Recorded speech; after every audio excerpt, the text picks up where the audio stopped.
ilimitada, ou de capacidades que só podem ser designadas como divinas, de tão fantásticas que são e que estão presentes, eles não têm outras capacidades de funcionalidades nem outras competências, mas riquezas? Riqueza não há absolutamente ninguém que não a carregue. É o que Jesus conta na parábola dos talentos. Tem uns que têm mais, tem outros que têm menos, tem outros que têm bem menos. Mas todo mundo tem alguma coisa.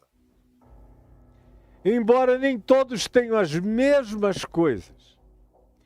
Ou como Paulo, quando cria a metáfora e usa a expressão para definir aqueles que estão vinculados a Jesus pela fé, vinculados a Cristo, no desejo de serem uma extensão dele, de serem uma manifestação encarnada dele, de serem uma extensão corpórea, física, histórica, manifesta do amor de Deus, da bondade de Deus, da misericórdia de Deus, da compaixão de Deus, da graça divina no mundo, e que Paulo chama de corpo de Cristo, de membros do corpo de Cristo.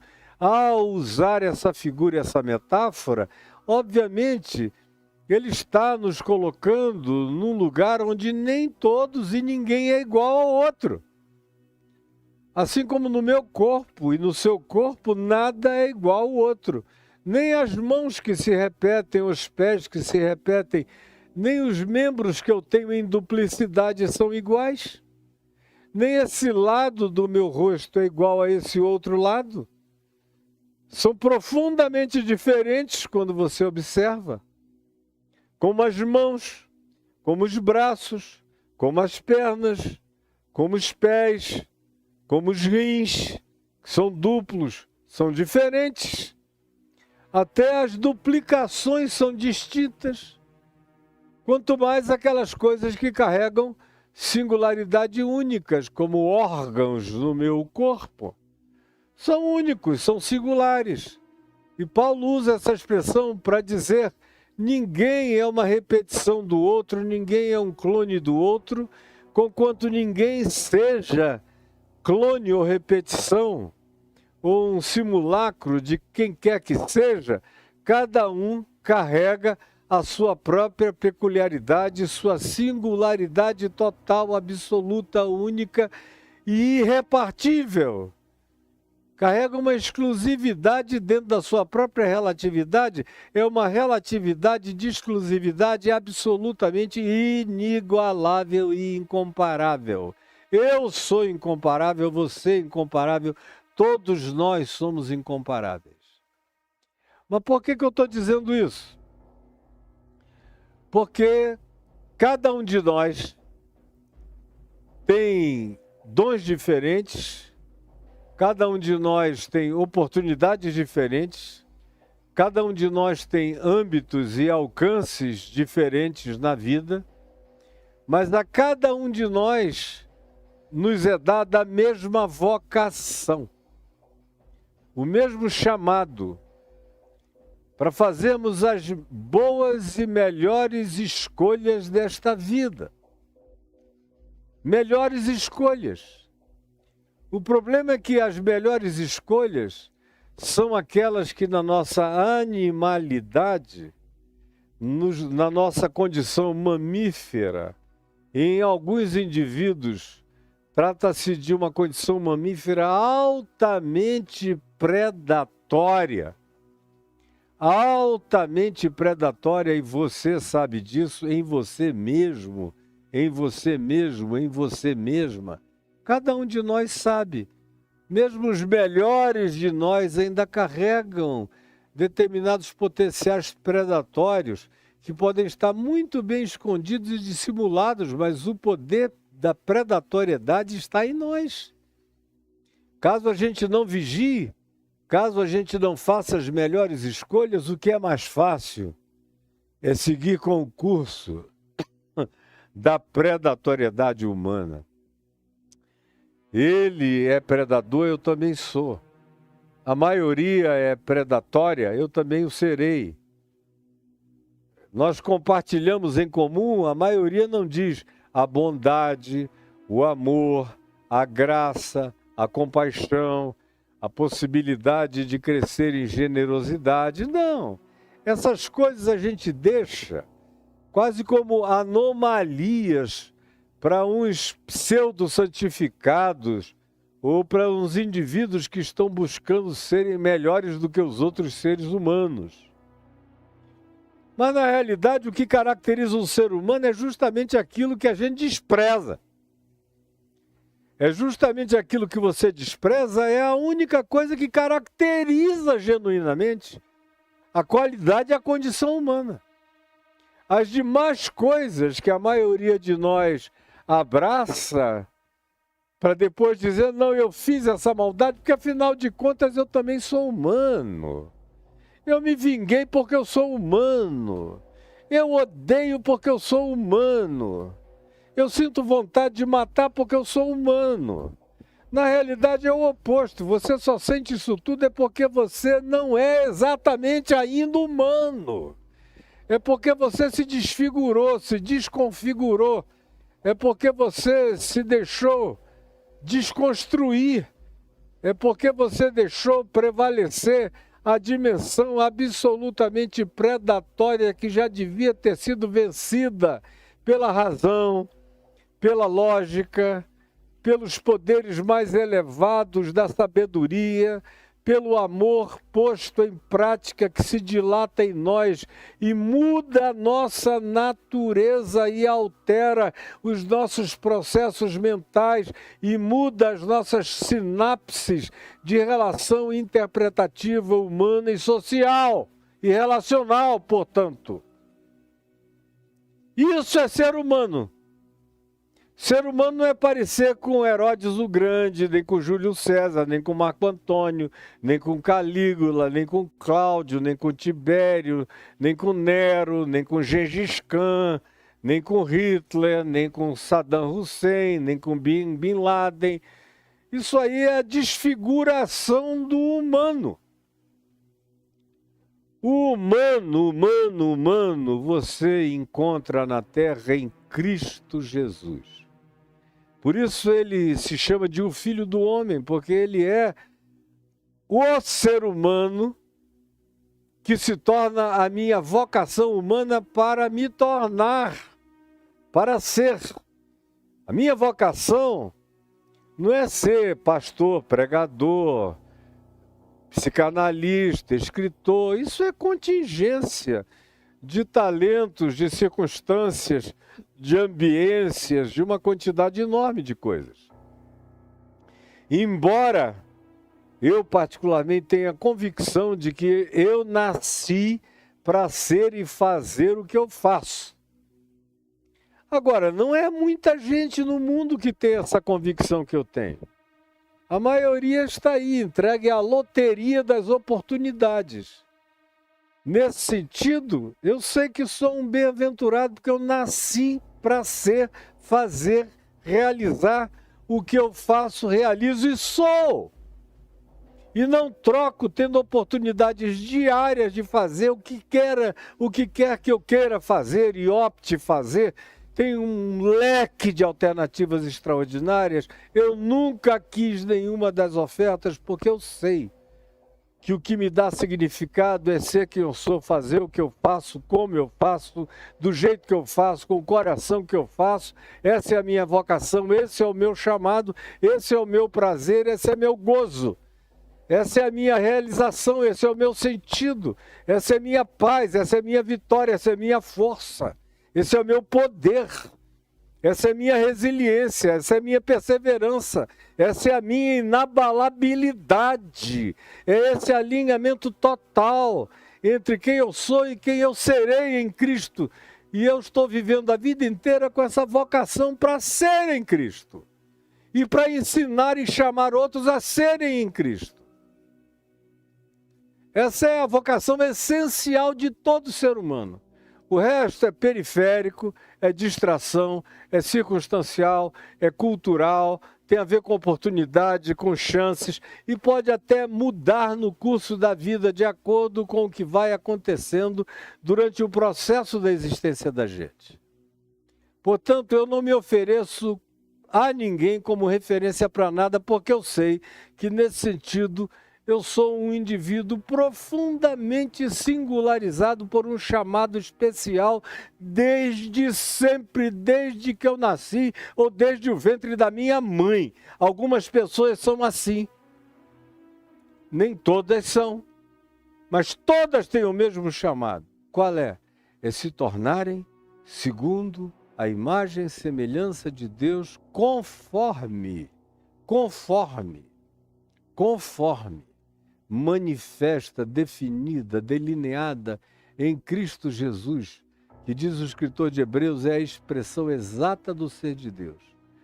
E ele disse a Filipe, um dos seus discípulos, que perguntou, mostra-nos o Pai, isso nos basta, pediu a Jesus, e Jesus disse, Filipe, quem me vê a mim, vê o Pai, como dizes tu, mostra-nos o Pai. E eu sou chamado a seguir nessa direção e me tornar semelhante a Ele.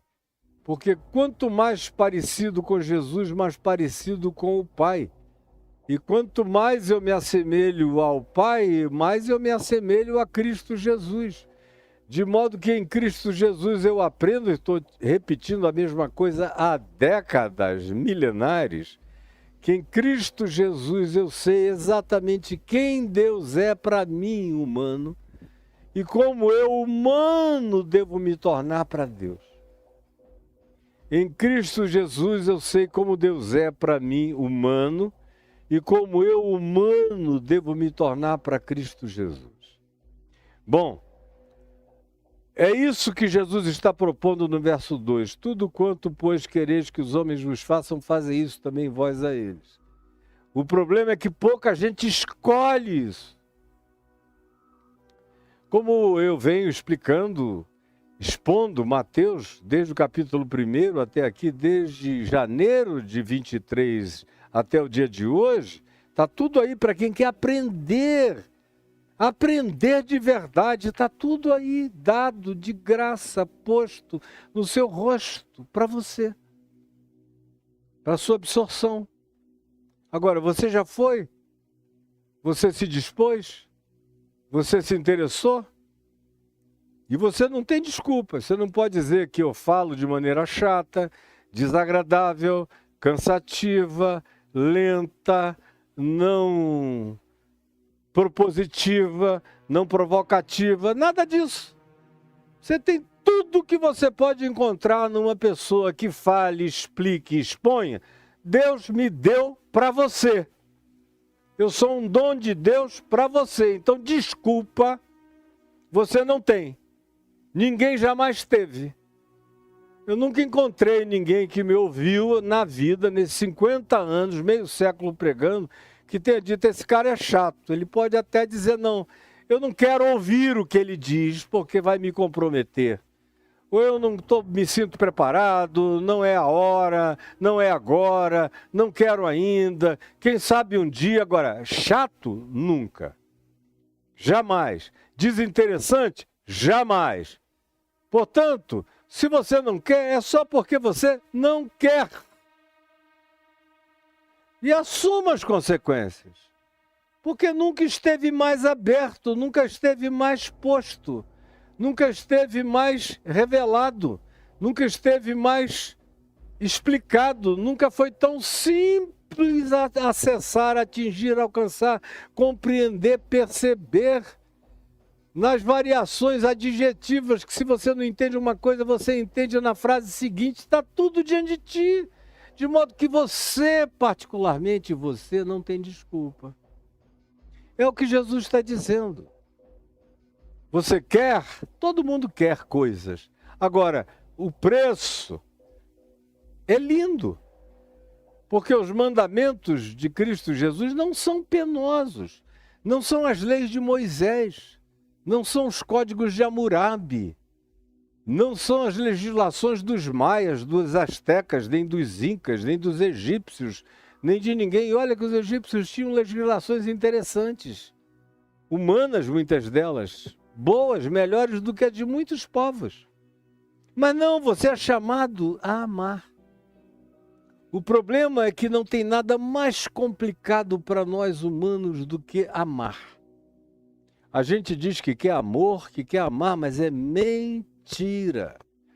Você quer pepeca, você quer pinto, você quer peito, você quer carne, você quer corpo gostoso, você quer lábios carnudos, você quer um peitoral musculoso, uma barriga tanquinho, você quer alguém para expor, você quer um troféu para exibir. Agora, amar, você não quer.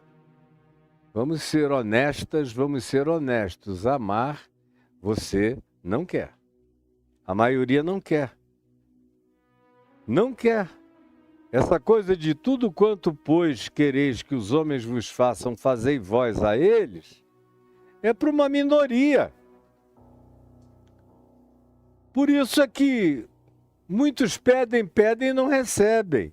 Buscam, buscam, buscam e não encontram. Batem, batem e a eles não abre. Quando abre, abre a porta errada, acham a coisa errada, recebem o pedido de maneira equivocada que acaba lhes fazendo mal, como eu citei ontem. O Salmo que disse que depois de insistirem, insistirem, insistirem com Deus, Deus deu-lhes o que pediam, mas fez definhar-lhes a alma. Deu-lhes o que pediam, mas fez definhar-lhes a alma. Porque a maioria não quer. É por isso que depois de dizer tudo quanto, pois, quereis que os homens vos façam, que aquilo que vocês querem receber, façam vocês a eles.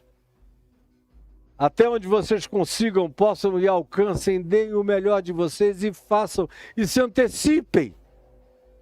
Como minuciosamente eu expliquei de maneira, inclusive, prática, frugal, para todo mundo entender no dia de ontem, mas a maioria não quer. O pessoal quer que caia do céu, querem as benesses, querem as facilitações, querem heranças, querem loterias, querem um pai rico, querem nascer forrados, acham que o mundo lhes deve alguma coisa. E se não tem o que acham equivocada e idioticamente que o mundo deveria lhes dar graciosamente, ficam com raiva, amargurados, zangados, tomados de autovitimização e se enterram vivos, se anulam vivos, se tornam coxos vivos, paralíticos vivos, tetraplégicos. Tem gente aí com todos os movimentos em dia, inteligência fabulosa, mas do ponto de vista da praticidade e da funcionalidade na existência e no trato com o próximo, são tetraplégicos com paralisia cerebral, sem capacidade de comunicação positiva com ninguém. Isso, metaforicamente falando, é claro. Aí vem Jesus, depois de fazer esse introito, fica bem óbvia a conexão entre tudo quanto, pois, quereis que os homens vos façam, fazei vós, pois, primeiro a eles. Aí ele diz, entrai pela porta estreita, porque essa é uma porta estreita. Essa porta dos bem-aventurados, lá de Mateus 5, aqui, que você me viu explicando durante 2 meses sem parar praticamente.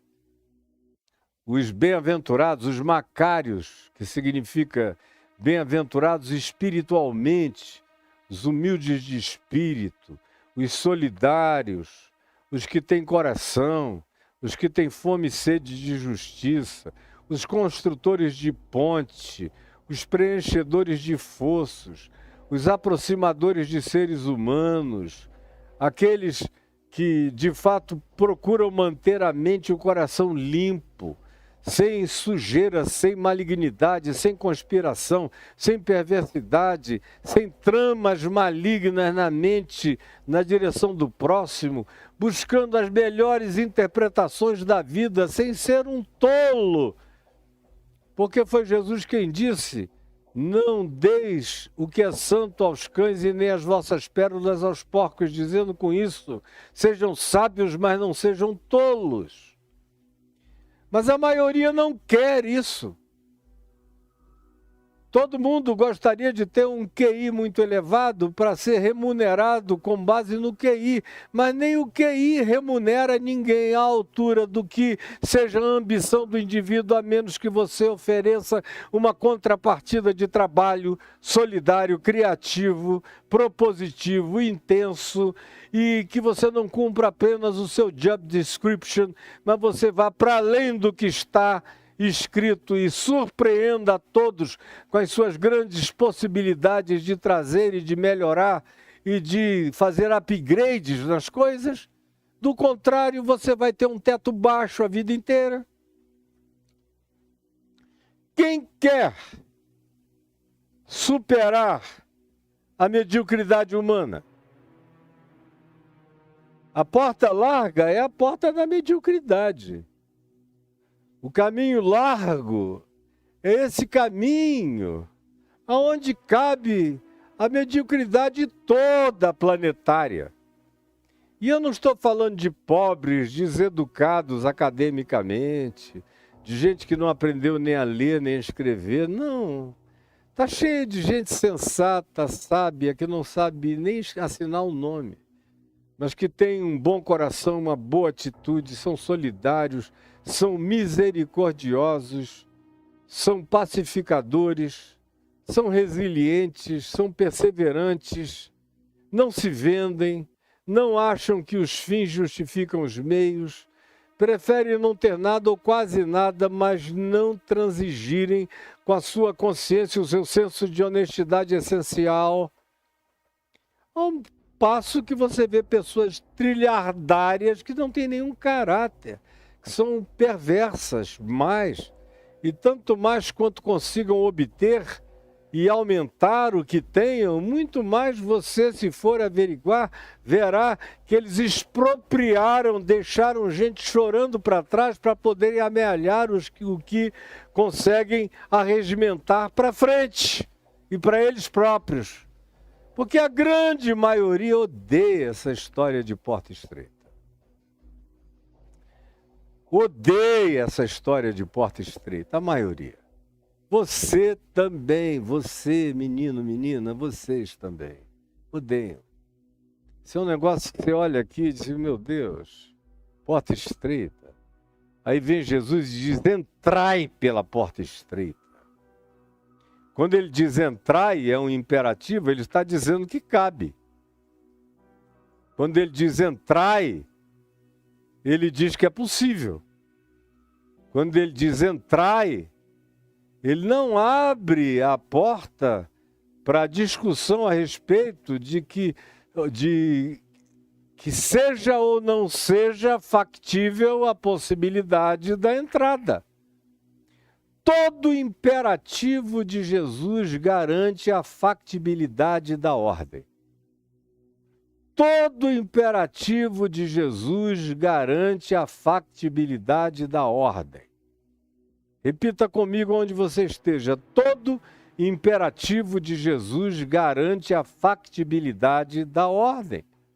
Entrai significa que é possível. E não venha com a sua desculpinha boba. Você vai ser esmagado num canto igual uma barata na sua burrice. Pare com isso. Quando ele diz entrai, é porque é possível entrar. Como as minhas filhas do coração, Silvia e Cíntia, compuseram há muitos anos, talvez há 40 anos, uma música linda que eu adoro, que diz que ele fez a porta larga o suficiente para você passar. É tão cheio de graça que até a porta estreita é larga o suficiente para você passar. Portanto, entrai pela porta estreita. Pode ser estreita, mas dá para passar. Dá para qualquer um entrar. A menos que você queira entrar com o inentrável. Que você queira entrar com todos os babilaques, com todas as gambiarras, com todos os acréscimos, com todo o material do que você acumulou, achando que você vai levar a sua acumulação para os céus, para a eternidade, para as novas e próximas moradas e dimensões, não vai. E se você não tiver e não sofrer dessa idiotice de apego essencial àquilo que mal nos serve no tempo presente, muito mal nos serve no tempo presente, porque nos dá até algum conforto. Mas não resolve o problema da dor, da doença, da fragilidade, da morte, das fragilidades físicas que nos acometem, que nos atingem. Tudo isso está para além do que você acumulou. Você pode até contratar os melhores médicos, o melhor hospital, os melhores tratamentos, mas até para eles há um limite. Chega uma hora em que eles lavam as mãos e dizem, olha, a gente fez o que pôde, mas deu. Daqui para lá não passa. E tudo que você tem não vai contigo. Porque a porta é estreita. Cabe no máximo você. Você sem persona. Preste atenção. Você não é a sua persona. Você é esse eu essencial que a maioria nem conhece. A maioria foge dele.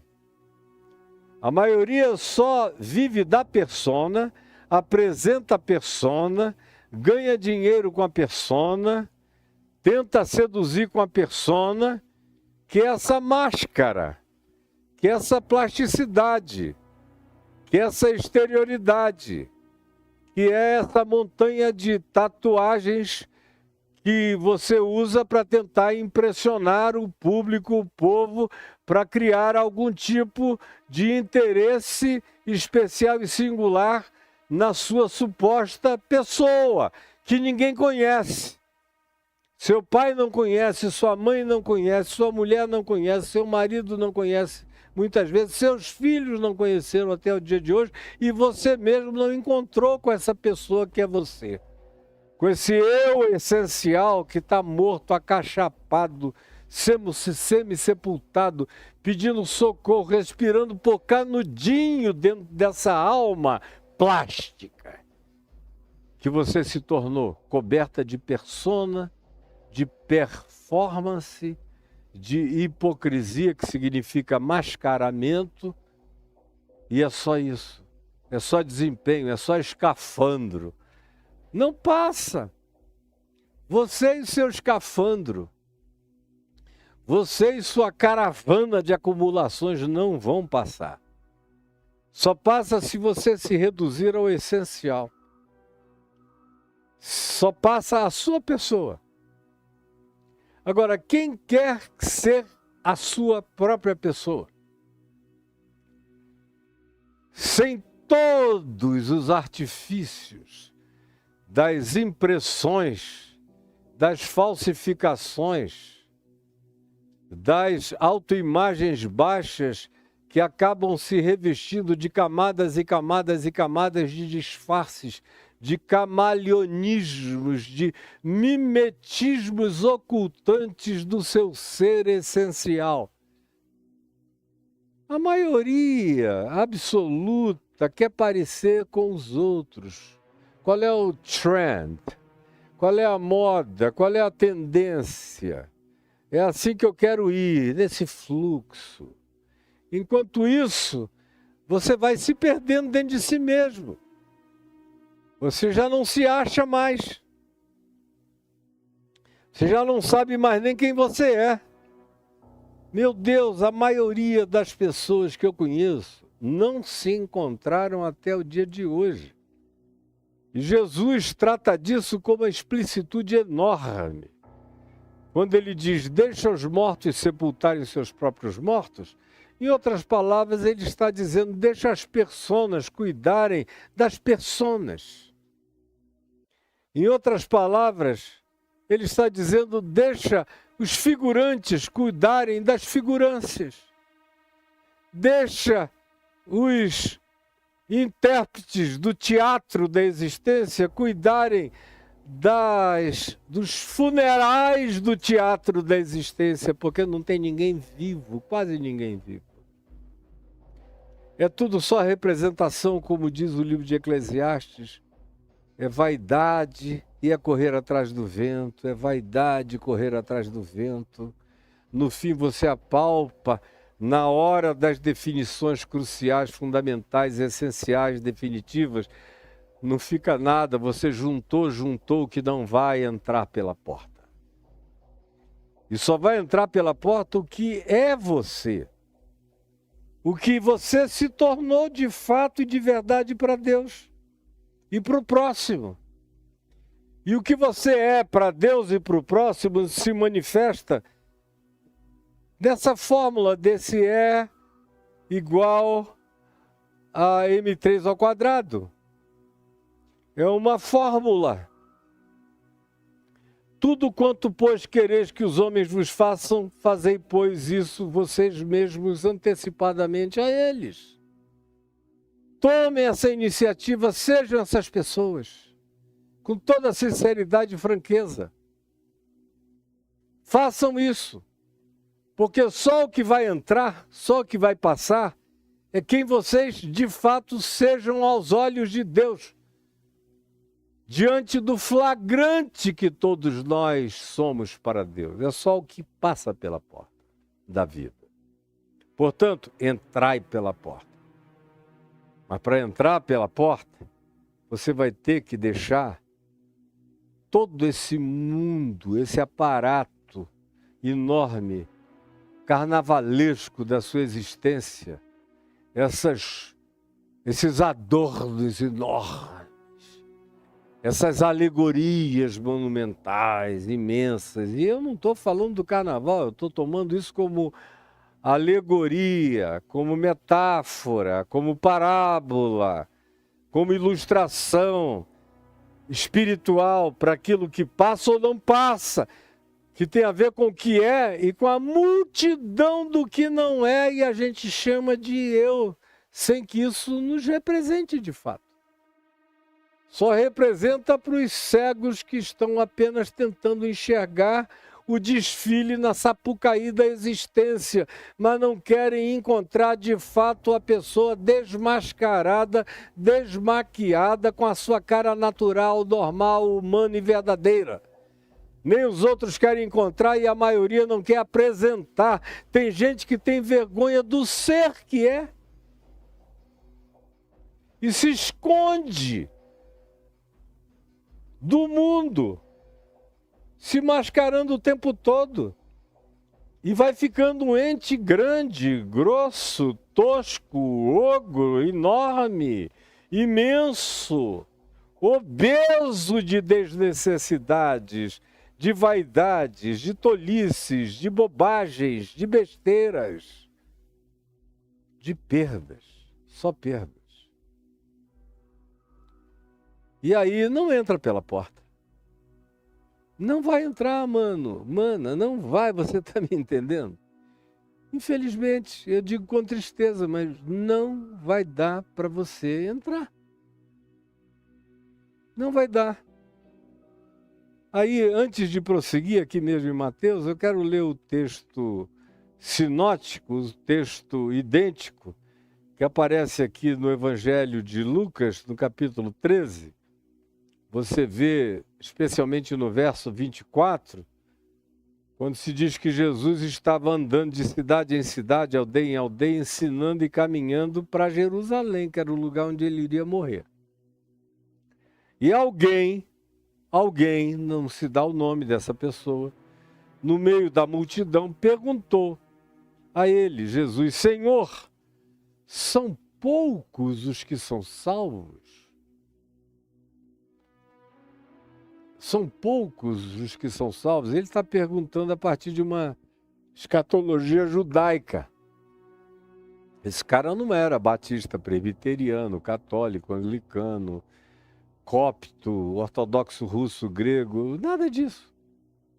Nada disso. A gente lê a Bíblia com as categorias contemporâneas pensando que o cara está falando de salvação com as mesmas normatizações doutrinárias que foram inventadas, sobretudo, de Constantino para cá, do quarto século para cá, inventadas pelo cristianismo e não pelo evangelho de Jesus, não por Jesus. Então, já saiba que quando você ouve a palavra salvação, ela já está corrompida na sua cabeça pelo cristianismo. Mas para ele, quando ele pergunta, são poucos os que são salvos, o que ele está pensando? Na teologia escatológica judaica prevalente, que dizia que o cara morria, ficava no pó da terra, e indefinidamente, está morto, está dormindo. Não tem tempo passando para ele. Até um dia, milênios e milênios e milênios e milênios e milênios e milênios depois, quando houvesse uma ressurreição dos mortos, em que os bons, os justos, os seres humanos que tinham tentado viver uma vida boa, reta e justa, ressuscitariam para a vida eterna, e os mortos ressuscitariam para o juízo, e eventualmente esse juízo daria a eles a consciência de por que eles não teriam vida, e aí eles experimentariam a morte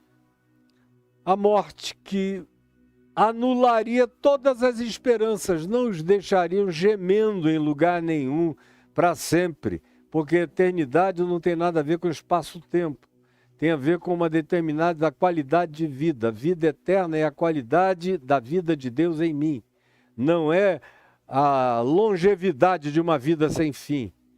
Embora a vida eterna seja uma vida sem fim, ela não é mensurada por espaço-tempo. Então esse cara pergunta a Jesus, escuta, são poucos os que vão se levantar para a ressurreição? De fato, a pergunta dele poderia ser colocada nesses termos. E Jesus respondeu no verso 24, aqui de Lucas, no capítulo 13, quando ele diz, esforçai-vos. Outra vez, ele diz uma palavra que designa a possibilidade de se entrar. Lá ele diz entrai. É um imperativo que factualiza a possibilidade. Aqui ele diz esforçai-vos, mostrando que tem que haver um desejo. Tem que haver uma demanda interior. Tem que haver uma decisão interior. E Jesus não tem nada a ver com calvinismo, com monergismo, com fatalismo. Jesus não tem nada a ver com arminianismo. Jesus não tem nada a ver com as doutrinas católicas, gregas, ortodoxas, coptas, protestantes, evangélicas, pentecostais. Não tem nada a ver com coisa alguma disso.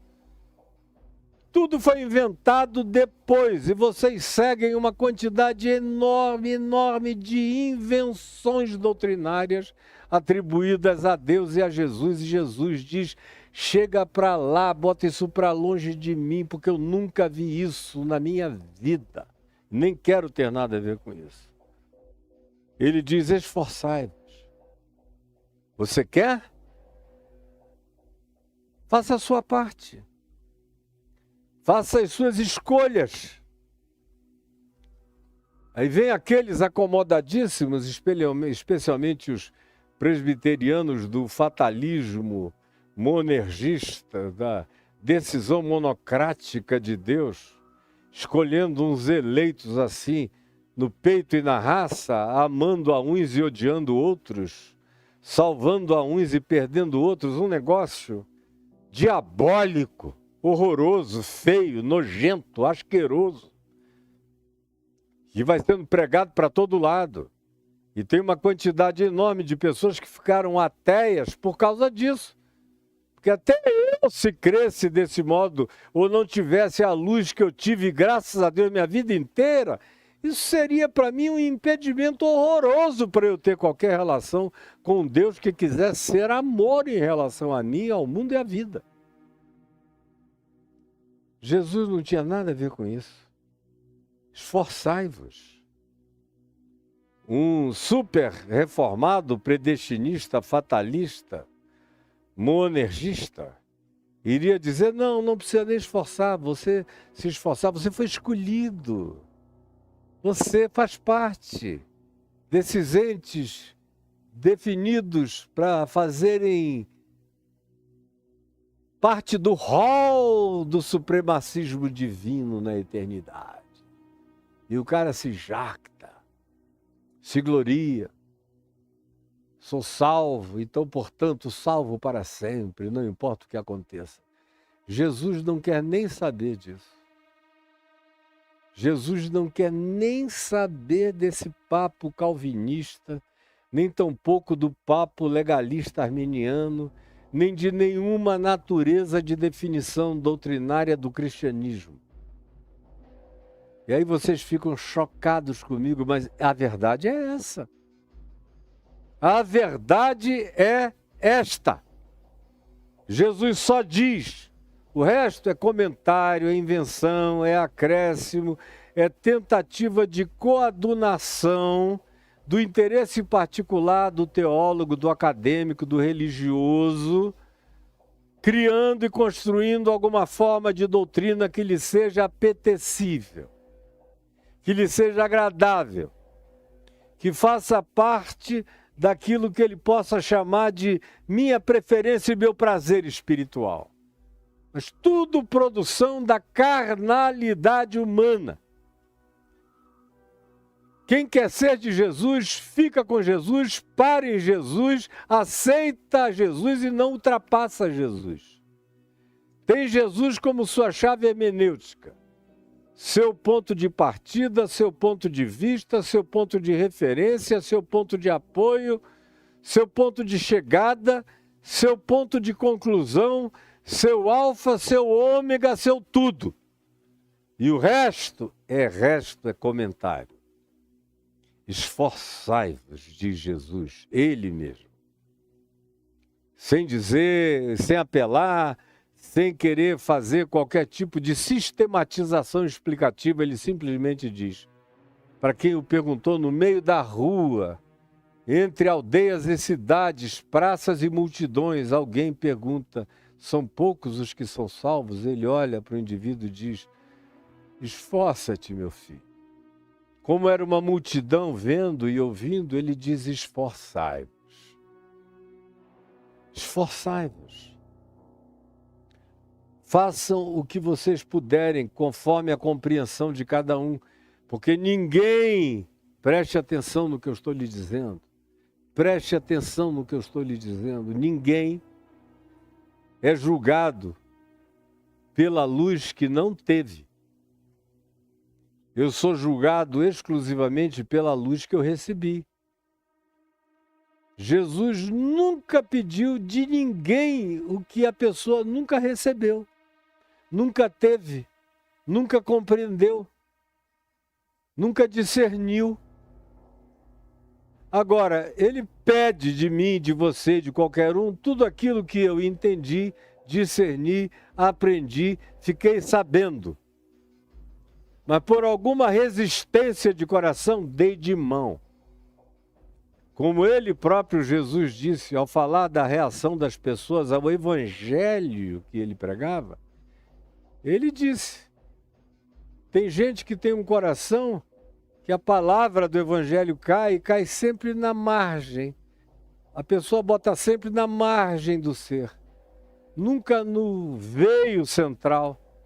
Nunca no vão, nunca no val, nunca no lugar do arado, nunca no sulco preparado e adubado, nunca. É sempre à margem. Tem outros que recebem com alegria, coisa linda, mas não tem profundidade. Querem que o evangelho fique só na superfície, no verniz. Quando ele começa a tentar colocar raiz, encontra pedra, endurecimento, empedernimento, e a raiz não vinga, morre pelo calor causticante do sol, ela não brota. A outra imagem é a dos espinhos. Ele diz, são aqueles que o evangelho cai no coração deles, mas eles querem simultaneidade. Eles querem o evangelho plus um monte de outras coisas mais. Um monte de outras coisas mais. É como plantar o evangelho e plantar um cerco de espinheiros à volta. Eles vão crescer e vão sufocar a palavra do evangelho. Aí, se eu não cuidar da terra, Jesus está me dizendo isso para eu preparar, para eu me cuidar, para eu ser atento, para eu me examinar, para eu me olhar, para eu ver quem eu sou, quem eu quero ser, como eu quero ser. E mais do que isso, Jesus diz que aqueles que veem, ouvem, sabem, mas tendo ouvidos, não ouvem de fato. Tendo olhos, não querem enxergar na realidade. E tendo coração, não querem discernir com profundidade. Quem são esses? São aqueles que desenvolvem uma blindagem, um bloqueio autodeterminado em todo nível de cognitividade e percepção. E Jesus explica e dá o diagnóstico para que, porventura, vendo com os olhos, ouvindo com os ouvidos, entendendo com o coração, não venham a se converter, não venham a entender, não venham a não ter mais pretexto ou desculpa e tenham que se converter, e tudo que eles não querem é se converterem e serem por mim curados. Aí, esse será cobrado. Quem nunca ficou sabendo de nada, nunca ficou sabendo de nada. É por isso que Pedro diz, era melhor que nunca vocês tivessem conhecimento ou tivessem tido consciência do caminho da verdade e da justiça que está plantada na consciência de vocês. Porque vocês sabem isso contra vocês mesmos. Era melhor a ignorância pagã absoluta do que essa informação descomprometida. Todavia, preste atenção de novo. Ninguém é cobrado do que nunca teve, do que nunca soube, do que nunca ouviu, do que nunca recebeu. Por isso, a maior parte dos ignorantes do mundo estão numa situação muito melhor do que você. Religioso que diz que sabe, que entende, que é doutrinado, que doutrina os outros, que se oferece para ser guia de cego, oftalmologista de quem tem um ciscozinho no ouvido enquanto você carrega uma trave no seu olho, hipócrita. Você se prepare. Na proporção e na medida de tudo que você sabe, não acolhe, não pratica, não guarda, e não põe em obediência diária, simples, em amor, porque a obediência ao Evangelho é a prática simples do amor. Você sabe, elabora, num perigo extraordinário, porque você será cobrado daquilo que você ficou sabendo. Mas o que ele diz é esforçai-vos. Você sabe, garoto, você que me perguntou, escuta, são poucos os que serão salvos? Você tem essa questão, você tem essa pergunta, você tem esse tema, você tem essa escatologia, você tem esse interesse. Então, esforce-se. Você que diz que tem essa temática, que ela é importante para você, pare de viver idiotadamente. Esforce-se. Esforçai-vos por entrar pela porta estreita. Demanda esforço. Não é passar um KY espiritual e flop, tô dentro. Deixe de ser bobo. Esforçai-vos por entrar pela porta estreita. Pois eu vos digo que muitos procurarão entrar e não poderão. Vai chegar uma hora em que o tempo esgota.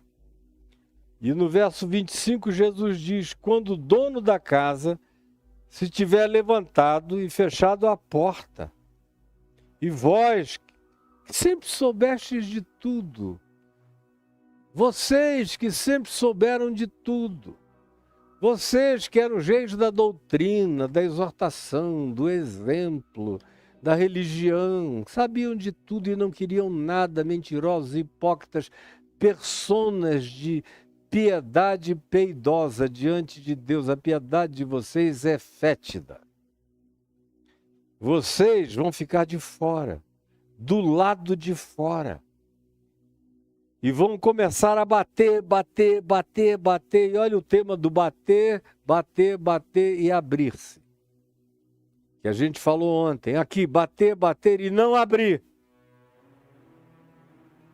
Bater dizendo, Senhor, abre-nos a porta.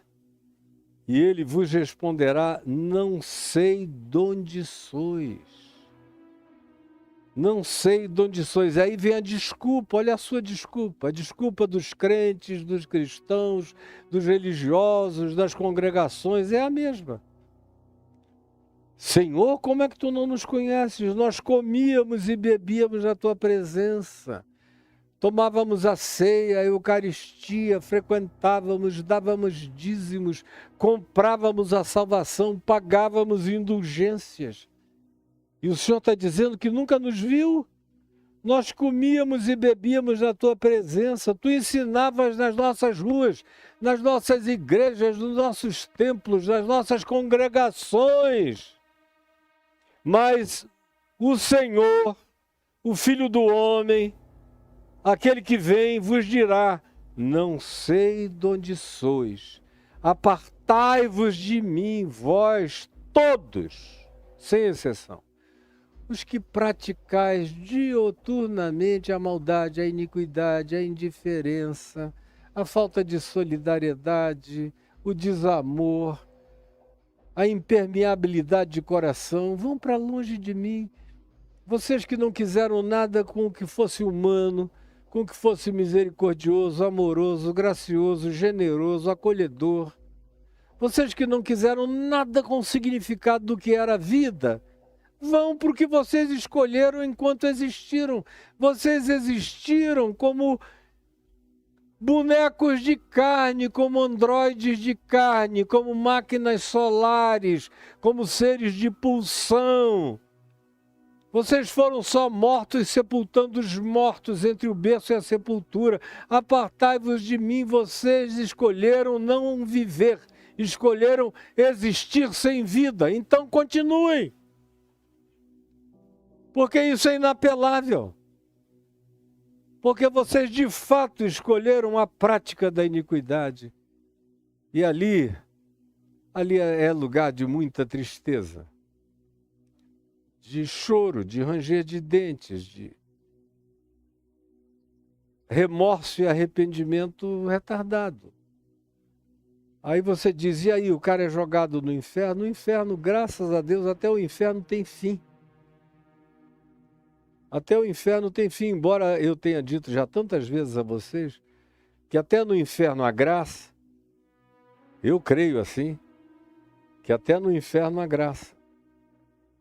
Como diz Paulo em Efésios 4, como diz Pedro na segunda epístola dele que Jesus pregou aos espíritos em prisão, a palavra é proclamou a libertação aos espíritos em prisão, e Paulo diz em Efésios 4, então, quando subiu às alturas, levou cativo o cativeiro e concedeu graça aos homens, tirando aqueles que estavam acorrentados numa dimensão espiritual negativa. E o inferno carrega tanta graça que até nesse intervalo de AQM, de experiência de quase morte, que milhares, milhões têm tido, nesses 6 minutos entre a morte declarada e a morte fatalizada e finalizada, de onde muita gente tem voltado, muita gente passa e vê a vida inteira com emoção, com sentimento e com todas as clarezas, sem os impedimentos dos códigos psicológicos de embarreiramento de compreensão, ou seja, a cognitividade fica absolutamente limpa para o entendimento. E a grande maioria se arrepende, e a grande maioria que consegue, que volta por alguma ressurreição artificial do corpo e volta a si, muda radicalmente de vida. E o livro do Apocalipse nos diz que até o inferno tem seu fim. Não é algo que vai durar para sempre, ele, graças a Deus, tem seu fim. Mas ele é fim para aquilo que não precisava ter fim, que é a sua vida. Porque eu e você fomos feitos para não ter fim, para vivermos com a qualidade de Deus eternamente no nosso ser, começando hoje, já passando agora, já com essa convicção e certeza de que já passei da morte para a vida. Agora, você tem que fazer a sua parte. Não fique aí achando que você vai na valsa empurrado pelo fluxo, não, porque não vai, meu filho, minha filha. Esforçai-vos por entrar pela porta estreita. E aqui Jesus diz, entrai. É possível. É uma escolha. Escolha bem, escolha já. Escolha enquanto é dia. Porque a noite vem, e é uma analogia, é uma metaforia de Jesus, quando diz, a noite vem quando ninguém mais pode trabalhar, e ele está falando um tempo onde não havia energia elétrica, às 6 da tarde o mundo fechava para balanço. Eram pequenas candeias, o resto é todo mundo em casa e ninguém na rua. Esforçai-vos enquanto é dia.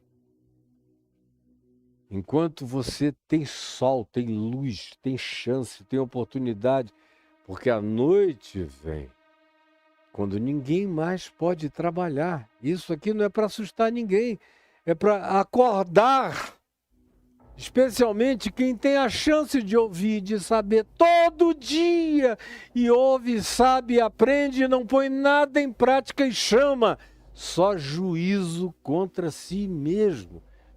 Portanto, bem-aventurados os ignorantes que têm um coração bom, limpo, justo, humano, misericordioso, que nunca ouviram falar no nome de Jesus em qualquer lugar da terra, que nunca ouviram falar em cristianismo, nem em igreja, nem em coisa alguma, em ilhas distantes, em países longínquos. Mais da metade do mundo nunca ouviu falar esse nome e está em situação menos difícil do que a metade que ouve, que fala, que pisoteia, que brinca, que usa esse nome para regimentar dinheiro, para ficarem milionários, bilionários, explorando o nome de Deus, verdadeiros diabos, satanáses na terra, enganando o próximo. E como Jesus disse em Mateus 23, eles não só enganam, como também se fazem enganar. São guias de cegos guiando os cegos. E quando pegam alguém, pioram essa pessoa e a fazem 2 vezes mais filhas do inferno do que elas próprias. Quem disse isso foi Jesus em Mateus, no capítulo 23, que a gente vai ver daqui a 1 ano ou mais, lá adiante, quando chegarmos no capítulo 23. Então, pelo amor de Deus, esforçai-vos, ele diz de um lado, em Lucas 13, e aqui ele diz, entrai. É possível. Entrai. Agora, preste atenção, porque para entrar tem que haver uma desistência do fluxo global, uma desistência da massa. Tem que haver uma desistência do curso deste mundo. Tem que haver uma desistência de andar tangido pelo príncipe da potestade do ar do Espírito que agora atua dos filhos da desobediência. Tem que haver uma desistência do pendor maligno e perverso que é alimentado o tempo todo de maneira predatória. Tem que haver uma conversão da predatoriedade para a humanidade. E não adianta você dizer que não sabe o que é ser humano. Você sabe sim. Você só não quis até aqui. Você só não fez o menor esforço para virar gente. Para amar como pessoa. E não é amar só a sua mulher que você casou contra ela e devia amá-la. Não amar só os seus filhos. Que você ama enquanto estiver casado com a sua mulher, de se separar dela vai dar um trabalho danado até para arrancar uma pensão de você, porque você é horrível. Aí você quer o quê? Que os céus estejam te esperando, dizendo, ai, que coisa linda, que esse ente feroz, predador, monstruoso, maligno, conspirador perverso, tomara que ele chegue logo nos páramos celestiais da glória de Deus e tome posse da vida eterna. Neném. Como diz o livro de Gênesis, não coma desse fruto, porque no dia em que tu dele comerdes, morrendo morrerás. Morrendo morrerás. Acabou para você. E o que tu tens, para quem será, seu louco? São palavras de Jesus. Entrai pela porta estreita, porque o que é mais fácil é seguir o fluxo. Larga é a porta. Espaçoso caminho, guloso, cabe todo mundo, entra todo mundo. Não importa a maldade, a desumanidade, o desinteresse, a perversidade. E eu não vou repetir de novo. Isso tem sobretudo a ver com quem teve a chance do saber e tem a chance do entender. Mas a si mesmo decide não fazer o contrafluxo. Porque seguir a Jesus é uma contracultura em relação à maldade planetária. Está todo mundo querendo comer plástico. Você quer material orgânico que se dissolva na terra e vire natureza de novo. Está todo mundo, como a gente vê agora, os 5 homens mais ricos do mundo, se começassem a gastar $1 milhão por dia, todo dia, levariam 470 anos para torrar essa grana. Enquanto a soma do dinheiro deles alimentaria 5,1% da população da Terra durante o espaço geracional da vida desses indivíduos. Como é que a gente vai chegar diante de Deus brincando disso e achando que vai ser assim mesmo? E que está tudo resolvido? Não está, não. Nem estará. Enquanto você andar nesse fluxo dessa mediocridade perversa, diabólica, que transforma seres humanos em entes irreconhecíveis, é uma tragédia. Larga é a porta e espaçoso o caminho que conduz para o desperdício. Desperdício de quem você podia ser, de quem você foi feito para ser. E são muitos os que entram, os que vão nesse fluxo, é a maioria. E como eu disse, não é uma maioria avaliada pelo cristianismo. O cristianismo não se inclui na avaliação. E os que correm o maior risco na Terra não são os indianos que não sabem de nada. É o ocidente da Terra que sabe, tem a informação e vive de maneira antagônica ao Evangelho de Jesus. Esses são os maiores candidatos, são esses os que entram pela porta larga e alargam ainda mais. Esses é que carregam o juízo plantado na cabeça. Cuidado, porque estreita é a porta e apertado o caminho. Não é apertado em relação a dizer, ai, eu não bebo. Idiota, podia estar bebendo um vinho bom. Tem que aprender a não ser bêbado. E tem gente que não pode nunca beber porque já sofre de alcoolismo de DNA genético essencial. Fora isso, o vinho nos foi dado para alegrar o coração do ser humano. Porta estreita não tem a ver com não beber, não tem a ver com não fumar. Tem gente que diz, não, eu me tornei santo, me converti, agora eu não fumo mais. Não fuma cigarro de tabaco, mas você fuma vidas humanas. Tua língua é uma perversidade, você é um ser peçonhento, maldoso, perverso. Destrói a reputação de todo mundo. Antes você fumasse 10 maços de cigarro por dia e tivesse a língua controlada e não falasse mal de ninguém. Porque você parou com o tabaco, mas você é uma montanha de escarro, de goma de mascar, de idosos que você engole e transforma em caráter maligno contra o próximo em você e não se enxerga. Você está pensando que entrar pela porta estreita é não comer certas comidas? Como determinadas seitas evangélicas fazem, eu não como isso, não toco aquilo, não faço aquilo outro, como os judeus que pensam que santificação é não comer determinadas comidas. Não é nada disso. Jesus considerou limpos e puros todos os alimentos. Não tem nada a ver, tem a ver com o coração. Tem a ver com aquilo que procede de mim, que de mim não procedam os maus desígnios. Maldade, corrupção. Prostituição não é a da prostituta, é daquele que tenta prostituir a prostituta, comprá-la. Esse que é o grande prostituto. Jesus foi amigo de pecadores, de meretrizes.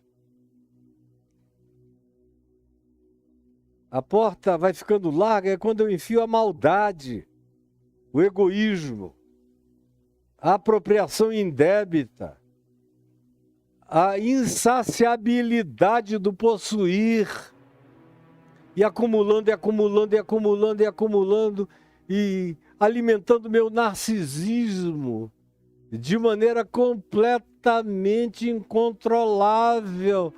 É assim que eu vou fazendo da porta larga, larga, e do caminho largo, mais largo ainda.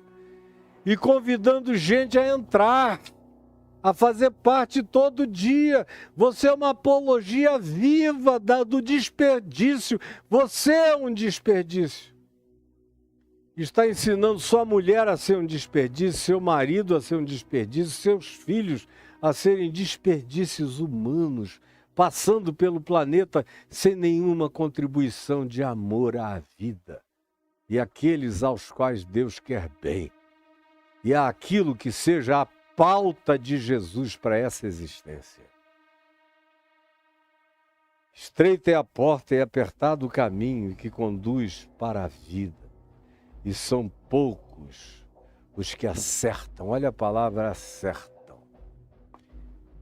Tem a palavra esforçai-vos, tem a palavra entrai, tem a palavra desperdício e tem a palavra acertar. E eu vejo e sei de gente no mundo inteiro que nunca teve uma única informação sobre Jesus e o Evangelho, mas está acertando a porta.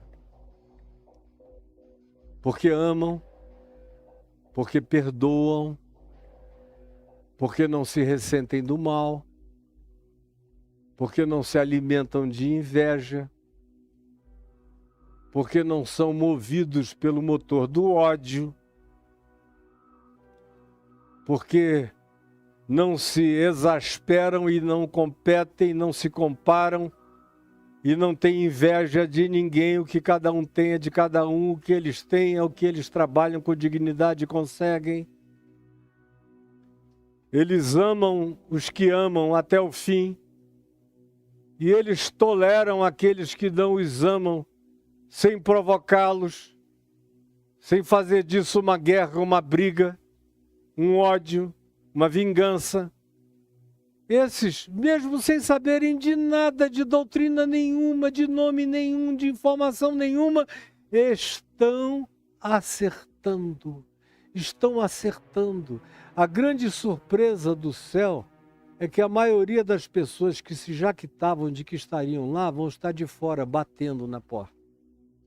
Abre-nos a porta. E a maioria das pessoas que esses que estarão de fora, que eles disseram que estavam de fora, que eram os perdidos, são os que acertam e entram, e estarão do lado de dentro. Como Jesus conclui aqui em Lucas 13, falando exatamente do mesmo assunto, ele conclui dizendo o seguinte, no verso 29, muitos virão, preste atenção, muitos virão do Oriente, isso é Jesus falando, há 2000 anos, no primeiro século, onde não havia linhas aéreas não havia Emirates, não havia linha aérea japonesa, nem chinesa. O Oriente estava tão distante que era incomunicável praticamente. Só algumas poucas caravanas logravam chegar no Oriente e voltar do Oriente com negócios para fazer. Ou grandes conquistadores como Alexandre, que quando chegou na Índia se assustou por ver elefantes pela primeira vez na vida. Pois bem, Jesus diz: muitos virão do Oriente. Nos dias dele, o Oriente era de Marte. Era como se houvesse uma população em Marte que não tivesse comunicação com a gente. Era tão longe o Oriente. E Jesus diz: muitos virão da longura mais absoluta, da desinformação mais profunda do Oriente. Com aquela multidão de deuses, com os Vedas, com escrituras muito mais antigas do que o Velho Testamento, do que o Novo Testamento, do que qualquer outro livro ocidental judaico-cristão. Muitos virão do Oriente, virão do Ocidente, e o Ocidente estava muito para além do Ocidente de Israel, do West Bank. O Ocidente estava muito para além de Roma, da Itália, da Europa. O Ocidente ainda nem era conhecido. Essa América do Sul inteira, com as civilizações antiquíssimas que aqui havia e que já desapareceram, algumas delas desenvolvidíssimas. Na América do Sul, na América chamada Latina, no Caribe, na América do Norte, uma quantidade enorme de civilizações pré-Apache, pré-Navarra, pré-Hopis, pré-civilizações encontradas pelos espanhóis lá. O mundo já teve uma quantidade enorme de processos civilizatórios muito anteriores a esse narrado nas escrituras semíticas que a gente lê. Muitos virão, é Jesus, incluindo gente que a gente não tem nem ideia, virão do Oriente, do Ocidente, do Norte. O norte da Terra estava muito para além do que qualquer pessoa nos dias de Jesus já tivesse alcançado. E muitos virão do Sul, do extremo Sul, da Austrália aborígene, da Ásia, do sul da África, das ilhas mais distantes que nunca ouviram falar de nada, virão e tomarão lugar à mesa no reino de Deus. Contudo, vocês ficarão de fora. Vocês que acham que são os privilegiados, os bem informados, são aqueles para os quais a porta estreita é a maior ameaça. Porque vocês querem entrar carregando todo o pacotão de vocês. E o pacotão de vocês não vai entrar de jeito nenhum. E o que eu disse está claro o bastante para todo mundo entender. Claro bastante. Só não entendeu quem não quis entender. Aí, você que lide consigo mesmo. Esforçai-vos, entrai, não seja um desperdício. Preste atenção, tem gente que nunca ouviu falar e acerta. E tem gente que diz: tu ensinavas nas nossas ruas, a gente sabia de tudo. Mas Jesus vai dizer: vocês não. Vocês fora. Vocês são cínicos. Não foi para vocês que eu vim, porque vocês não quiseram o que eu vim oferecer de graça. E o que eu vim oferecer não foi uma multidão de mandamentos e de pesos. Eu vim tirar pesos. Eu vim dizer: vinde a mim todos vós os que estáis cansados e sobrecarregados, e eu vos aliviarei. Tomai sobre vós o meu jugo e aprendei de mim, porque eu sou manso e sou humilde de coração. Esta é a oferta, mas vocês não quiseram. Então cada um viva com as consequências do que escolheu. Senhor Jesus, eu te peço que essa palavra que para alguns pode soar dura, mas que é absolutamente justa, veraz, sincera, verdadeira, própria, adequada, que não podia ser de outro modo, sendo a existência como a existência é. Eu te peço que tu abras o entendimento de quem queira entender, que tu abras o coração de quem queira perceber, sentir, acolher, agasalhar, e que tu coloques no coração daquele que quer aprender a amar a decisão de amar por escolha. Porque o teu amor em nós não é sentimento, não é emoção, não é romance, é decisão do bem.